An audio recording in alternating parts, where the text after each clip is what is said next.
Pearl Harbor was a great tragedy for the United States because of the enormous loss of American lives and ships. The Japanese bombing of this American naval base in an attempt to regain the Pacific Ocean resulted in the United States' entering of the war and ultimately their triumph. This is relevant today because the United States was able to enter the war, thus stopping Nazi forces from taking over more countries. As a result of Pearl Harbor, the United States discriminated against Japanese Americans.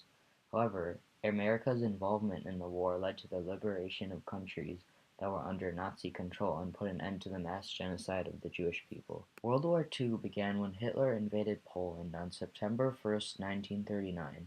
Hitler's goal was to rid Europe of Jewish people.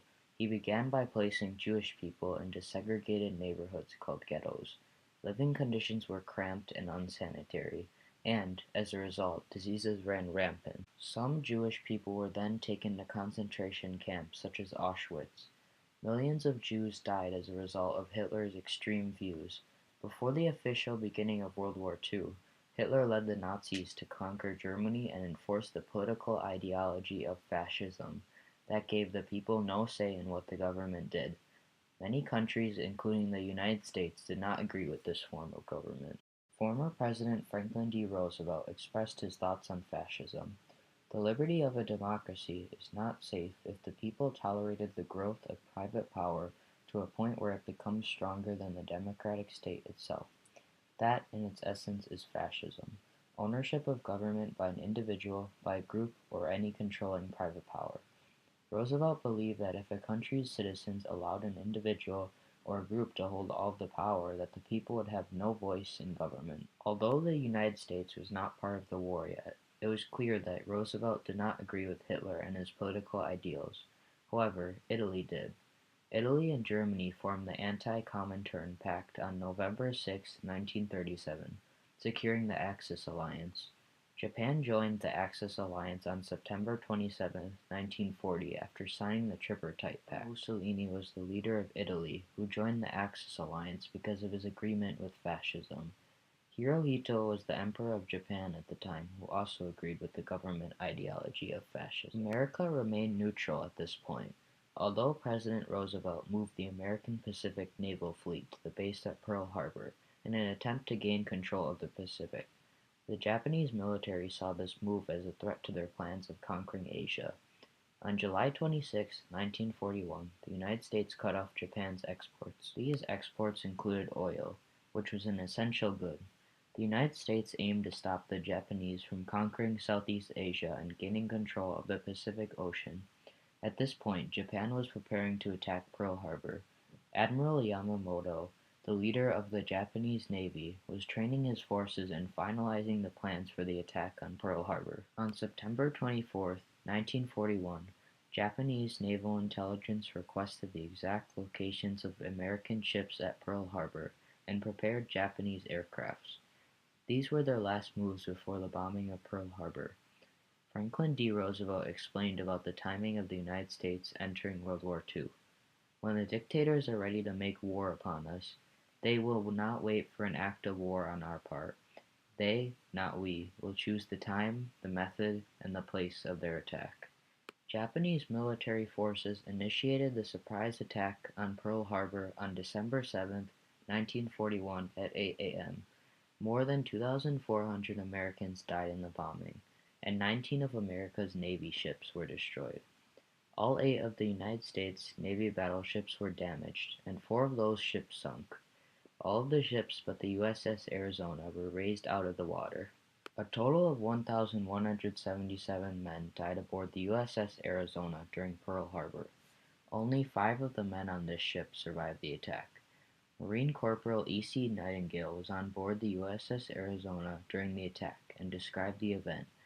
The USS Shaw explodes conditions sap my strength, and I was about to go under when Major Shapley started to swim by, and seeing my distress, grasped my shirt and told me to hang to his shoulders while he swam in. We were perhaps 25 feet from the pipeline when the Major's strength gave out, and I saw he was floundering, so I loosened my grip on him and I told him to make it alone. He stopped and grabbed me by the shirt and refused to let go. I would have drowned but for the Major. We finally reached the beach where a Marine directed us to a bomb shelter, where I was given dry clothes and a place to rest. Marine Corporal E. C. Nightingale and Major Shapley were two of the few survivors of the attack on the USS Arizona. Japan was able to carry out this surprise attack because they were able to advance their ships undetected. Jim Ralph Bay, a survivor of Pearl Harbor, describes how he tried to rescue survivors of the bombing. I remember when we pulled in and tied up over at Pearl City Point that they lowered some of the whaleboats and the motor launches and loaded a bunch of us on to go over and help pick up what was left of some of the people. Quite an experience. The destruction of Pearl Harbor was a major setback for the United States because they were unable to control the Pacific. Japan controlled the Pacific for 3 months following Pearl Harbor until a naval base was rebuilt. After Pearl Harbor, America viewed the Japanese who were living in America negatively. Beginning on April 1, 1942, Japanese Americans were forced to evacuate their homes and were moved into internment camps. Japanese Americans were discriminated against in the United States because of Japan's attack on Pearl Harbor. Many Japanese children stopped attending school because of this discrimination, and the internment camps were essentially prisons punishing people for having Japanese ancestry. Richard Kosaki was a teenager during Pearl Harbor and knew how it felt to be discriminated against. This is what he said about his experience. I think our loyalties were clear. We're Americans, and we try to do our best. But there was discrimination in the sense that those of us of Japanese ancestry were more in the suspicion. We couldn't take national defense jobs. My friends, my older friends who were in the National Guard were kicked out unceremoniously. We were classified 4F and so on. And so it wasn't a happy time, but of course no one was happy in those days.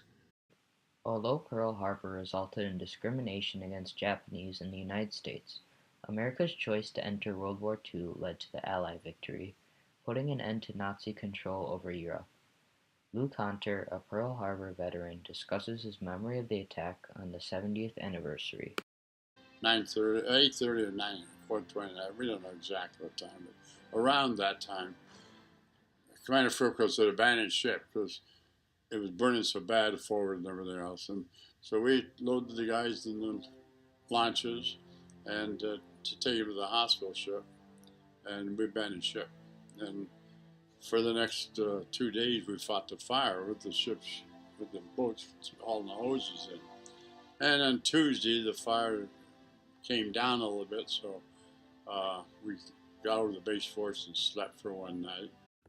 Following the events at Pearl Harbor, the United States had no naval base and subsequently had to rebuild it. Although Pearl Harbor was a great tragedy, it led the United States to triumph in World War II and win battles such as D-Day. Pearl Harbor had a significant impact on the United States and on the veterans who survived the attack, some of which are still alive today.